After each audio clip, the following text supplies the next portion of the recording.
Les écosystèmes constituent de formidables barrières face aux impacts du changement climatique. C'est le cas des récifs coralliens, c'est le cas des mangroves, c'est le cas des herbiers marins, c'est le cas des systèmes côtiers végétalisés. Virginie Duvache, je suis professeure de géographie à l'Université de La Rochelle et membre du laboratoire LIEN. Le volume 2 du GIEC porte finalement sur 3 mots-clés qui sont d'une part les impacts du changement climatique sur les territoires, en second lieu la vulnérabilité de ces territoires aux impacts du changement climatique, qui est fonction finalement de leurs forces et faiblesses, et en troisième lieu donc ce rapport aborde la question de l'adaptation au changement climatique, donc des solutions qu'on peut mettre en œuvre. J'ai contribué au 6e rapport du GIEC en tant qu'auteur principal du chapitre sur les petites îles, c'est le chapitre 15, un des chapitres régionaux de ce rapport. Les petites îles sont finalement comme l'Afrique, comme l'Arctique, des territoires qui sont situés en première ligne des impacts du changement climatique pour un grand nombre de raisons. D'abord parce que ce sont des territoires de petite superficie et qui à partir de là ont moins de ressources finalement pour faire face aux impacts que des territoires continentaux étendus.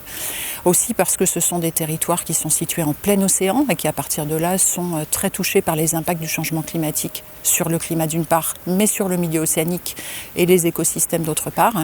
Et puis oui, ce sont des territoires qui sont extrêmement dépendants des écosystèmes côtiers et marins, qui finalement sont le point de départ de cette chaîne d'organisation des systèmes de production, des activités humaines, écosystèmes qui jouent aussi un rôle fondamental dans la santé des communautés locales.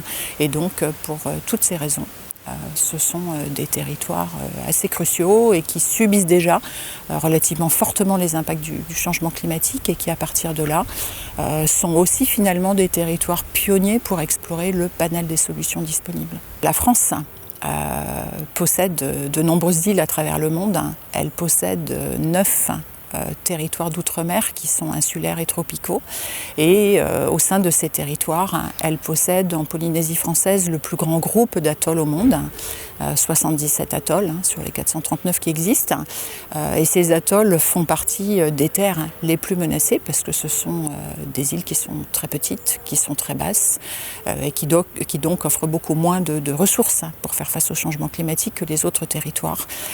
Donc je pense que c'est quand même important que la France et les Français prennent conscience que finalement, à côté des Maldives, de Tuvalu, de Kiribati, dont on parle beaucoup dans les médias internationaux, prendre conscience qu'on a 16 000 habitants qui habitent les atolls des Tuamotu et qui font partie des plus exposés à l'échelle globale.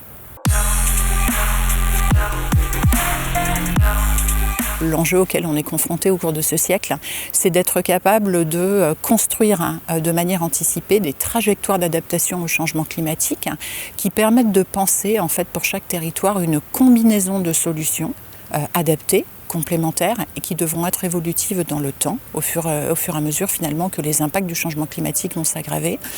En milieu insulaire, parmi les grands types de solutions, alors d'une part, tout ce qui va être finalement la promotion d'un développement plus durable et moins impactant pour les écosystèmes, qui sont vraiment le pivot de la vie des îles. C'est le cas des récifs coralliens, c'est le cas des mangroves, c'est le cas des herbiers marins, c'est le cas des systèmes côtiers végétalisés. D'abord, ils atténuent la houle, et notamment les houles de tempête, par exemple les houles cycloniques. Quand elles arrivent à la côte, la première barrière qui freine la houle, c'est le récif corallien.